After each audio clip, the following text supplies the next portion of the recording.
귀한 찬양 감사드립니다. 우리 옆에 계신 분들과 함께 인사 나누십시다. 참 잘 오셨습니다.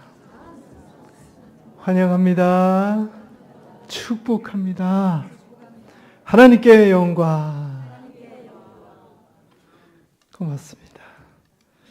우리가 인생을 살다 보면 어떤 일로 인하여 우리 마음속에 깊은 감동으로 오랜 여운이 남는 일이 있지요. 개인적으로 저는 그런 경험이 우리 각자에게 반드시 있어야 한다라고 생각을 하는데요. 저는 오랜만에 그런 경험을 최근에 하였습니다. 바로 지난 주일에 이웃교회에서 관람했던 철로역정 뮤지컬 공연이었고요. 또 우리 어제 지휘자님의 독창 연주회에서 그런 경험을 맛보았습니다. 실로 오랜만에 였기에 더욱 좋았습니다. 그동안 제가 관람했던 공연들과는 차원이 다른 공연이었어요. 우리 지휘자님이 올 한 해 참 어려운 시간들을 많이 보내셨는데 그 모든 시간들을 뒤로 한 후에 국내에서 귀국한 후 첫 번째 공연하신 첫 공연이라 더욱 감동이었습니다. 개인적으로 공연이 저를 위한 단독 공연처럼 여겨졌어요. 제가 제 신분을 밝힌 것도 아니고 그냥 남들 받는 순서대로 가서 받은 것일 뿐인데 제가 그 연주하시는 지휘자님 한가운데 저희 부부가 다 이렇게 있었어요. 그래서 정말 저 부부를 위한 공연처럼 그렇게 여겨졌습니다. 지휘자님의 중후한 그 베이스 음성이 저희 마음과 영혼을 안마하는 듯하고 굳어있던 또 뭉쳐있던 마음 한켠이 부드러워지는 그런 시간이었습니다. 철로역정도 여운이 남아있는데요. 저는 아직도 그 두 명의 여배우가 그 다양한 역할들을 어떻게 소화했는지 지금도 믿겨지지가 않고 신기하기만 합니다. 저는 특별히 원작에서 절망 거인이 크리스천과 소망씨를 감옥에 가두고서는 밤낮으로 때리고 협박하고 회유하면서 그들에게 그 고통의 시간을 끝낼 수 있는 유일한 방법은 자살뿐이다 라고 하는 장면이 깊게 남아 있습니다. 오늘날 이 시대 절망과 좌절 속에 빠져 있는 사람들이 반드시 들여다봐야 할 부분이라 생각하고 있었는데요. 지난주 공연에서도 그 점을 잘 살려낸 것이 인상적이었습니다. 원작에서도 절망은 거인으로 묘사되고 있을 정도로 그만큼 절망이라는 것은 크고 무섭게 우리에게 다가오는 것이라 할 수 있겠습니다. 미국의 유명한 목사님 팀 켈러라고 하는 분은 절망은 슬픔과 다르다라고 표현합니다. 슬픔은 위로받을 수 있는 고통이 여러 것들, 좋은 것들 중에 하나를 잃었을 때 찾아오는 것이다 라는 것이고, 절망은 궁극적인 것을 잃었을 때 찾아오는 것이다 라고 규명을 하더라고요. 무엇을 위해 살아야 할지를 잃어버린 상태, 그것이 절망이라고 하는 것이죠. 오늘 본문은 우리 현대인들이 마주하기 쉬운 바로 그 절망, 이 절망적인 상황을 어떻게 헤쳐나가야 하는가에 대한 이야기라 할 수가 있는데요. 우리 함께 만나보시죠. 우선 본문은 예수님께서 주로 교훈을 전하실 때 사용하시는 방식인 비유라고 하는 방식으로 전개됩니다. 비유는 교훈을 강조하기 위하여서 몇 가지 설정이 필요합니다. 누가복음 18장 1절에서 8절, 오늘 우리가 읽은 이 본문에서의 비유는, 그 비유의 첫 번째 설정은 바로 재판관입니다. 재판관은 그 명칭 자체만으로도 정의롭고 분명하고 명확한 판단자인 것이죠. 그런데 여기에 앞에 형용사를 하나 더 붙입니다. 이 재판관이 불의한 재판관이라는 설정인 것이죠. 아니 목사님, 재판관이 어떻게 불의할 수 있습니까? 성경 이상합니다. 그렇게 이야기하지 마십시오. 제가 분명히 말씀드렸지만 이것은 비유입니다. 비유이기 때문에 설정이 필요하다는 것이고 그 설정에 이 재판관은 불의한 재판관이라고 하는 설정을 했다는 거예요. 그러니까 그 하나하나에 그렇게 날카롭게 대처할 필요는 없다. 예수님께서 특별히 교훈을 말씀하기 위하여서 이렇게 등장인물을 설정하신 것이다. 그러니 우리도 재판관이 있는데 그 재판관은 그냥 불의한 재판관이었다라고 그냥 보시면 되는 것이에요. 자, 불의한 재판관이 등장인물로 정해졌는데 이 사람이 왜 불의한 재판관으로 불려지는지 본문 2절에 설명하고 있습니다. 2절 다 같이 한번 읽어보실까요? 시작. 이르시되 어떤 도시에 하나님을 두려워하지 않고 사람을 무시하는 한 재판장이 있는데, 이 사람이 바로 불의한 재판장으로 불린다는 거예요. 그 이유가 뭐다? 하나님을 두려워하지 않고 사람을 무시하기 때문이다 라고 하는 것입니다. 자, 두 번째 인물을 살펴보겠는데요. 두 번째 인물은 과부입니다. 일반적으로 성경에서 과부라고 하는 것에는 특별한 의미를 품고 있어요. 바로 대표적인 사회적 약자 그룹의 과부, 고아, 나그네 요 세 사람들이 이 세 종류가 분류가 된다고 하는데 거기에 속해 있는 사람이 바로 이 과부라는 것이죠. 즉 보호가 필요하고 구제의 대상이 바로 이 과부라고 하는 것입니다. 이러한 사회적 약자가 원수에 대한 원한까지 가졌다. 아주 멋진 설정인 것이죠. 그러니까 아주 이 보호를 받아야 되는 특별한 의미의 이 존재인데도 거기에 더해가지고 뭐까지 있다? 원한까지, 원수에 의해서 원한까지 있는 그런 저 밑바닥에서부터 있는 그런 존재라고 지금 설정되어 있다는 거예요. 실제로 그런 사람이 있다는 얘기가 아니라 지금 그렇게 설정을 해 놓은 것입니다. 자, 이제 인물에 대한 설정은 끝났고 본론으로 들어가는데요. 드디어 두 인물이 부딪힙니다. 문학작품에서 갈등이 생기게 하는 것은 이야기가 중요한 국면으로 접어들었다라는 것을 암시를 하는 것이지요. 자, 뭐 때문에 이 두 인물들이 부딪힙니까? 4절 전반부에 기록하고 있습니다. 다 같이 한번 4절 전반부만 보실게요. 시작. 그가 얼마 동안 듣지 아니하다가 뭐 하였다고요? 듣지를 않았다는 거예요. 누가 얘기하는데? 과부가 얘기하는데. 과부 중에서도 어떤 과부가? 원한을 가진 과부가, 불쌍한 과부인데도 더 불쌍한 과부가 지금 정의롭고 아주 명확한 판단을 내려야 되는 그 재판관에게 이야기를 하는데 이 재판관이 어떤 재판관이에요? 불의한 재판관이다 보니까 듣지를 않는 거예요. 거기서 충돌이 일어난다는 것입니다. 자, 여러분, 이 모습은 매우 불합리하고 불편하고 화가 나는 장면이지요.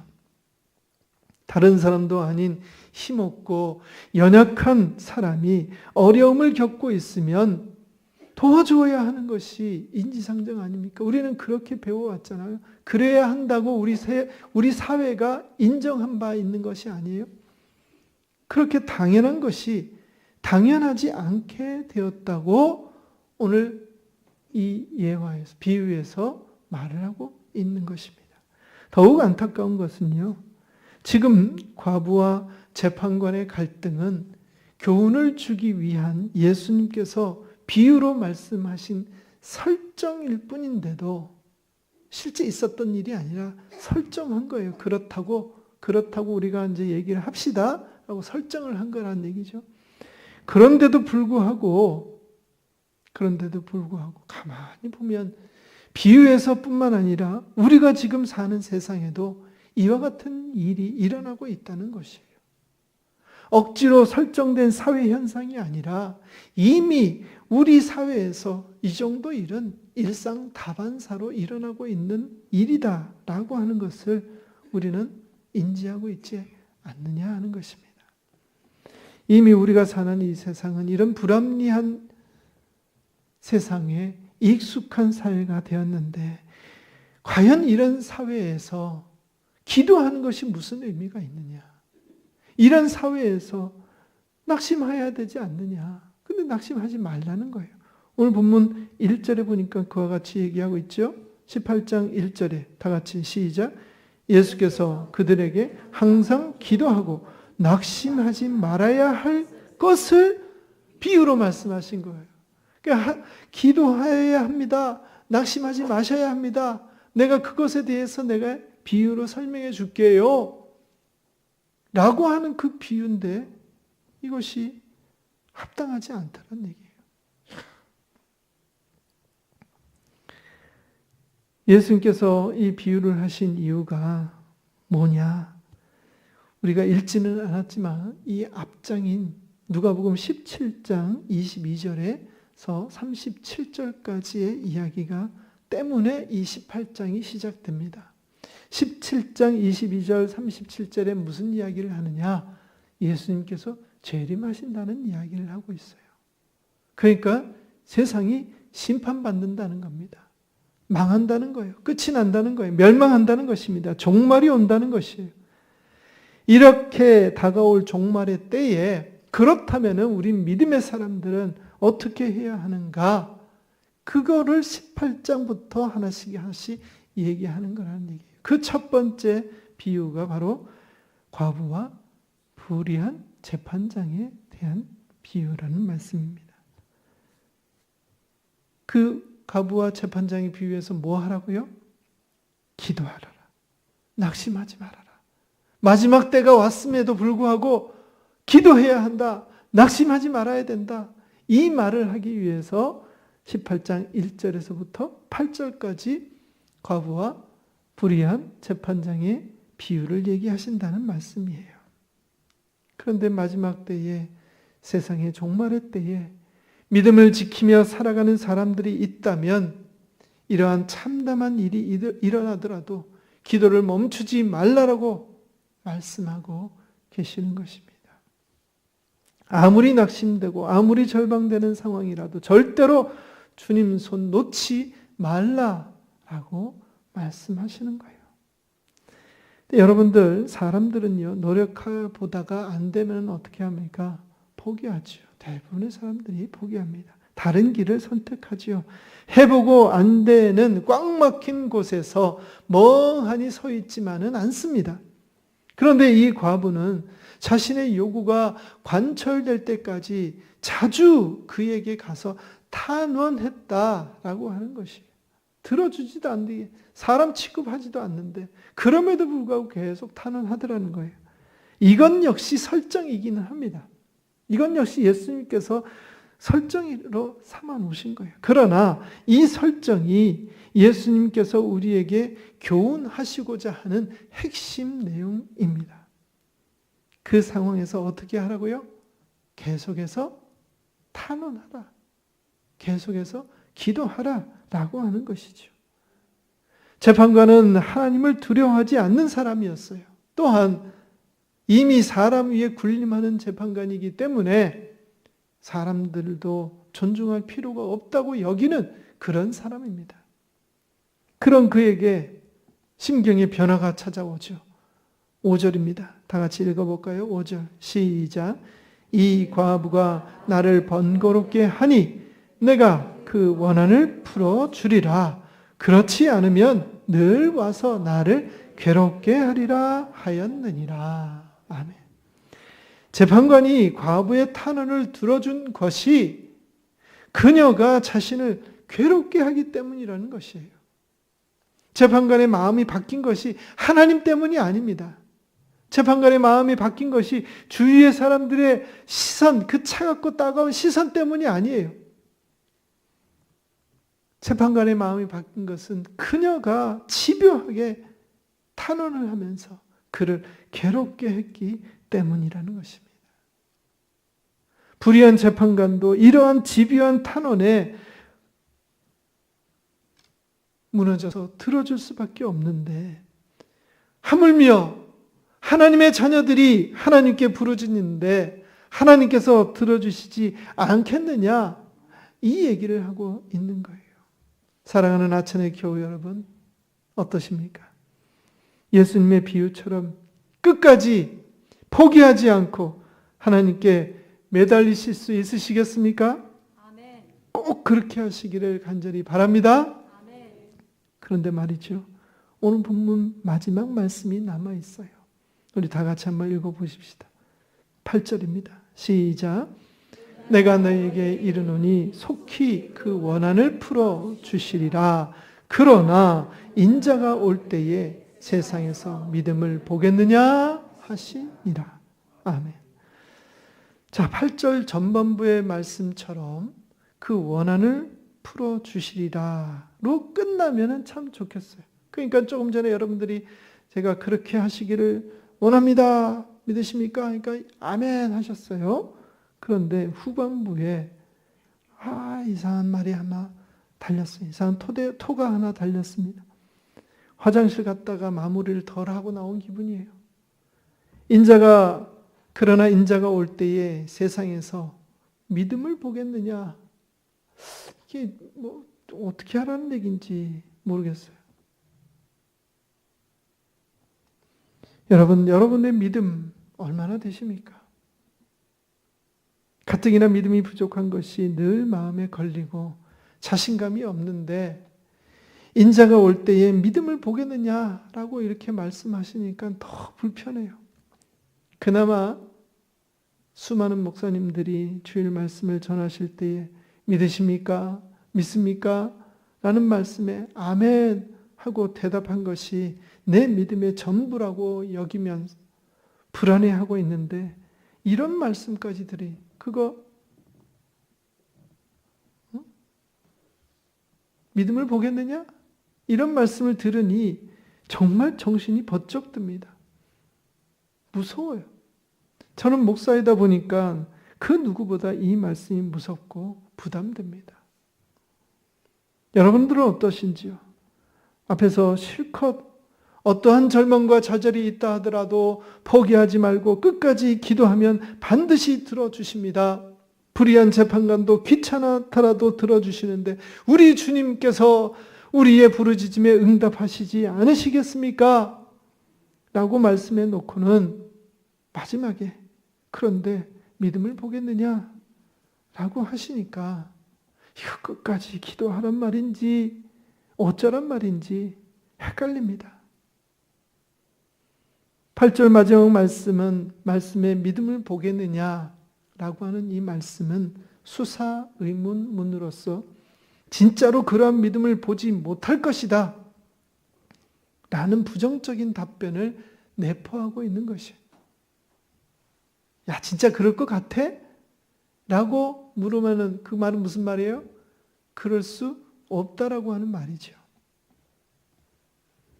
지금 예수님이 그렇게 얘기하고 있는 거예요. 다시 말해서 그렇게 끈질기게 기도하는 믿음을 보이는 자가 있겠느냐 없겠느냐? 없다라는 겁니다. 예수님 보시기에 그렇게 말씀하시는 거예요. 그러니까 두렵죠. 예수님이 벌써 말씀하시잖아요. 그만한 믿음 있겠느냐? 저와 여러분들은 어떠한 어려움이 와도 어떠한 절망과 좌절이 닥쳐와도 끝까지 하나님을 붙들고 끝까지 주님께 기도하겠습니다 라고 대답했지만 그게 사실은 쉽지만은 않은 문제라고 하는 것이에요. 우리 솔직히 가슴에 손을 얹고 고백해 보시죠. 말씀대로 그렇게 살아낼 수 있습니까? 저는 두려워요. 우리가 앞으로 겪게 될 믿음의 시련들 속에서 얼마나 많은 믿음의 사람들이 견디면서 이겨낼 수 있을지. 저조차도 간단한 유혹에도 쉽게 무너져 내리는데 정말 두렵습니다. 제가 얼마 전 우리 교회 청년에게 직장을 소개시켜 준 적이 있어요. 그것도 정규직입니다. 4대 보험 다 되고 연차 확보 다 되고 온갖 직원 복지 구비된 좋은 직장이었어요. 그런데 생각해 보더니 조금 알아보더니 안 가겠다는 겁니다. 제가 깜짝 놀라서 왜 그러냐 물었더니 주일 성수가 힘들어서 라고 하는 답변을 하는 거예요. 제가 뒤통수를 한 대 크게 얻어맞았습니다. 이 시대에 이 취업하기 힘든 때에 고작 주일 성수 때문에 그렇게 자신들의 믿음의 사람이 선택해야 될 그 길을 그 어린 청년이 선택하더라는 것이에요. 제가 오히려 그런 직장 가겠다고 하면 뜯어 말려야 되는 거 아닙니까? 교과서적인 대답 아니에요? 그런데 오히려 저는 가라고 막 권장을 하고 있었으니 이때 주님 오시면 저는 어떻게 되는 것일까요? 한동안 제가 깊이 회개하였습니다. 물론 오늘날 시대에는 주일날 주일 성수하기가 쉽지 않습니다. 죄송한 얘기지만 오늘 저희 딸도 시험 치러 갔어요. 시험이 주일날 있는데 어떻게 시험 치러 갈 수밖에 없어요. 그러니까 저는 지금 이런 세상이 두려운 것이에요. 우리 믿는 사람들도 이것이 너무나 당연하고 아무런 문제로 여기지 않는 이런 것이 안타깝다라고 하는 것입니다. 우리가 세상을 어떤 거부하지 않고 거기에 목소리를 내지 않으니까 그냥 그래도 되는 모양이다 하고는 그냥 그렇게 흘러가는 것이 아닌가 라고 하는 것이죠. 사랑하는 교회 여러분, 마지막 때에 믿음을 지키기가 쉽지 않습니다. 제가 그렇다고 해서 여러분들 막 지금 다니시는 직장 다 때려치우고 주일 성수하십시오 이 말씀 드리는 것이 아닙니다. 우리가 처해 있는 여건과 환경 속에서 믿음 지키기가 쉽지 않지만 그럼에도 불구하고 우리가 그 사실을 기억하시면서 내가 할 수 있는 최선의 믿음을 견지해 나가야 된다 이 말씀을 드리는 것입니다. 주님께서 우리를 향하여서 너희 믿음? 그거 볼 거라도 있겠냐? 이렇게 하시는 목소리를 우리가 두려워하고 마지막 때에 우리의 믿음 끝까지 지켜낼 수 있기를 간절히 바랍니다. 우리 하나님께서 그럼에도 불구하고 네가 믿음을 지켜내는구나, 애쓰는구나, 수고하는구나, 그렇게 우리를 인정해 줄 수 있을 정도로 우리가 애써야 한다 하는 것입니다.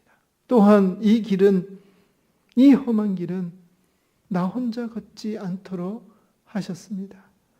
우리 옆에 계시는 분들이 바로 믿음의 동역자인 분들이시에요.